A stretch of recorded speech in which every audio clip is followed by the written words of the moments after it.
What do you enjoy drinking at home? Whatever's open. Yeah, you must get sent so much stuff. I do, but I say no to a lot of stuff. Do you?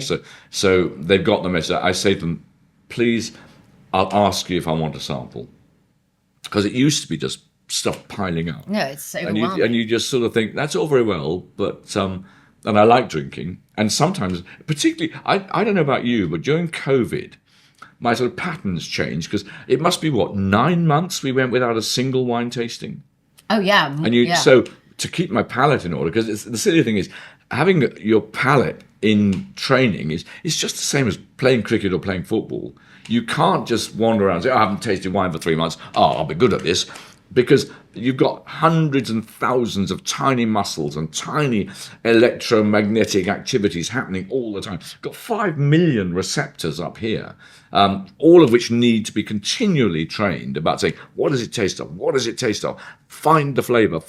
And then, of course, describe the flavour. Yeah. I mean, that's the really difficult thing about wine tasting. The sense of smell, which is most of wine tasting, because when we've got the wine in our mouth, I mean, we're smelling it. You put the wine in your mouth, but your tongue's doing nothing.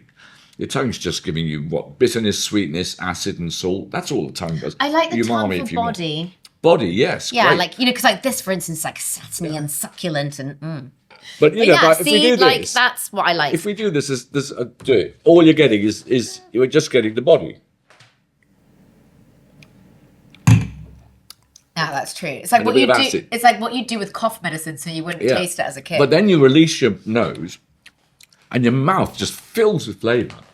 Yeah. And I think people don't it's so expect them. It fills with flavour because, of course, we've breathed up into our nasal cavity there when there's 5 million receptors, all desperate to say, quick, is it pears, is it apples, is it blackcurrants, all up there. None of it happens down here.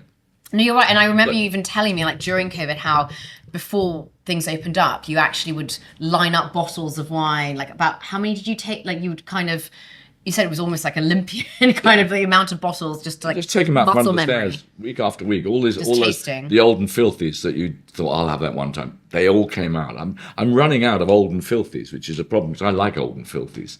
Taking wines out, you think this is going to be terrible, and you pull the cork out and you scratch it out with a fork and a spoon, and the stuff tastes fascinating. It's one of my great joys when a wine you think this should be so dead and it isn't. I think it's tremendous fun.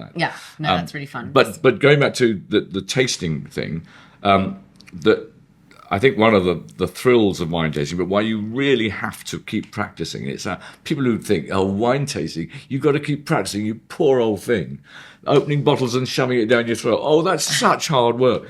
But it's putting words to flavours, because our flavours are based on our sense of smell, which is our original sense.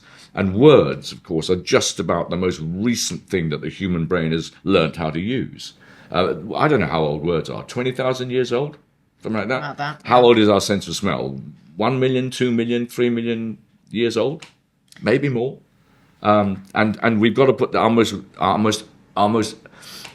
primal experience onto our most modern way of expression. Yeah. It's not easy.